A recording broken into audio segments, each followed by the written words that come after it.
প্রতি বছরের মতো এবছরেও মা কালীর পূজা অনুষ্ঠিত হচ্ছে। তো এই দিন দুটো পূজা থাকে, এক হচ্ছে জয় মঙ্গলবারের পুজো আর হচ্ছে মা কালীর পুজো। তো পাশেই একটা মন্দির আছে, অর্থাৎ মাথ আছে কিন্তু বাবা না থাকলে হবে, তা দুজনকে তো একসঙ্গেই থাকতে হবে। তো আমরা শিব মন্দিরে গিয়ে এই জয় মঙ্গলবারের পুজোটা দিই।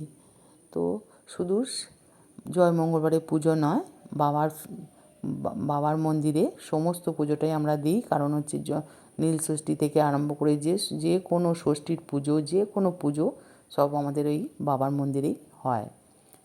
তো মা কালী হচ্ছে খুব জাগ্রত মা, এর অনেক মাহাত্ম্য আছে। তো নয় আর একদিন আপনাদেরকে বলা যাবে। তো এখানে সমস্ত ভক্তরা চলে এসেছে প্রতি রবিবার মায়ের কাছে। যারা অসুস্থ তারা কিন্তু ওষুধ খেতে আসে এখানে। মির্গি, খেঁচুনি বা ফিট জাতীয় যাদের রোগ আছে তারাই কিন্তু এই ওষুধ মায়ের কাছে এসে ওষুধ খায় এবং ভালো হয়ে যায়। আপনারা নিজে চোখেই দেখতে পাচ্ছেন কত ভক্ত এসেছে দূর দূরান্ত থেকে। তারা ভালো হয়েছে বলেই কিন্তু তারা এখানে এসে উপস্থিত হয়েছে। তো যদি মায়ের কাছে ভালো হয়ে যায় তো মানত করতে হয় মায়ের কাছে, তো পাঁঠা বলি দিতে হয় এবং দণ্ডি খাটতে হয়। মায়ের যেদিন পুজো হয় সেদিন দণ্ডি খাটতে হয়। তো প্রতি রবিবারই কিন্তু এই ওষুধটা দেয়া হয়। তো দেখছেন কত এখানে ভক্ত উপস্থিত হয়েছে। তো মায়ের কাছে পুজো দেওয়ার জন্য কিন্তু অনেক ভাগ থাকে। কাপড় দিয়ে যদি দেন কাপড় পুজো, 16 আনার পুজো এবং সন্দেশের আলাদা পুজো, সব আলাদা আলাদা মানে পুজো দিতে হয়। তো এখানে সামনেই ধূপবাতি জ্বালিয়ে সকলেই কিন্তু মায়ের কাছে প্রার্থনা করছে। তো এদিকেও আমার জয় মঙ্গলবারের পুজো হয়ে গেছে, বাড়িতেও অনেক লোকজন এসেছে। এই দিন সববার বাড়িতেই কিন্তু প্রচুর লোকজন আসে, একটা বিয়ে বাড়ির মতো সব বাড়িতেই কিন্তু লোকজন আসে। এই একটা দিনই কিন্তু আমাদের খুব আনন্দ হয়। মা কালীর যেহেতু পুজো হয় সেহেতু খুব আনন্দও আমাদের হয়। কষ্ট হয় প্রচণ্ড, কারণ প্রচুর গরম থাকে, সেই জন্য কষ্টটাও প্রচণ্ড হয়। এই দিন কিন্তু রোদ থাকবেই এবং বৃষ্টিটা কিন্তু পরের দিন হবে, বৃষ্টিটা কিন্তু হয় না। প্রতিদিন বৃষ্টি হলেও এই দিন কিন্তু বৃষ্টিটা হয় না। মা কালীর সেটা মাহাত্ম্য বলতে পারেন। তো এই দিন খুব কষ্টটা হয়, প্রচণ্ড গরম থাকে এবং রোদও প্রচণ্ড থাকে। তো আমার মেয়েকে বললাম ভালো করে বাতি জ্বালিয়ে মায়ের কাছে প্রার্থনা করতে।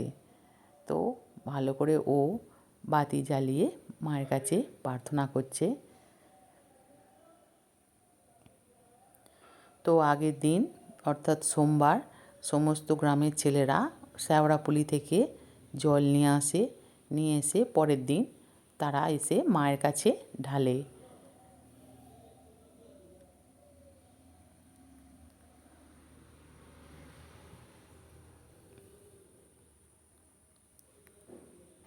এতটাই গরম থাকে, তো যারা দণ্ডি দেয় তাদেরও কিন্তু খুব কষ্ট হয়।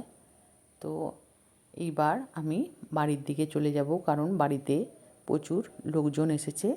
তো বাড়িতেও সকলকে আপ্যায়ন করতে হবে। তো এখন বাড়ির দিকে রওনা হয়ে গেলাম।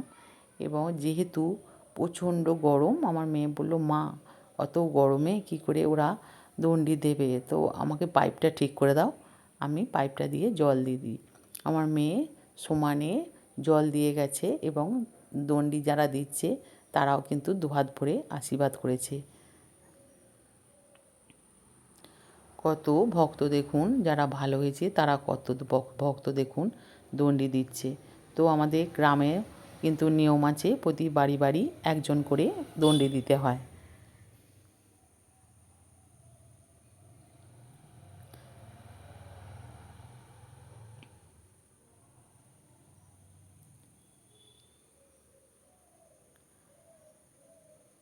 এত গরম যে রাস্তাটাও কিন্তু প্রচণ্ড পরিমাণে দিতে গেছিলো। তো জলটা দেওয়ার পর কিছুটা অন্তত একটু ঠান্ডা হয়েছে, না হলে কিন্তু আরও ওদের কষ্ট হতো। একেই তো দণ্ডি দেওয়া প্রচণ্ডই কষ্টকর ব্যাপার। তো মায়ের কাছে যেহেতু মানত করে সেহেতু দণ্ডি তো দিতেই হবে, কিছু করার নেই।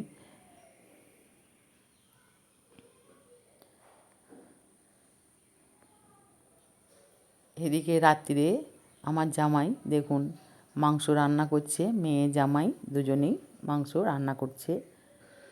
তো আমার জামাই আবার মাথায় একটা গামছাও বেঁধে ফেলেছে। যদি ভালো লাগে মা কালীর ভিডিওটা আপনাদের যদি ভালো লাগে তাহলে লাইক এবং কমেন্ট করতে ভুলবেন না, ও আপনাদের ইচ্ছা গেলে একটা সাবস্ক্রাইব করে দেবেন। ভালো থাকবেন, সুস্থ থাকবেন, আবার দেখা হবে নেক্সট ভিডিওয়। ততক্ষণের জন্য টাটা।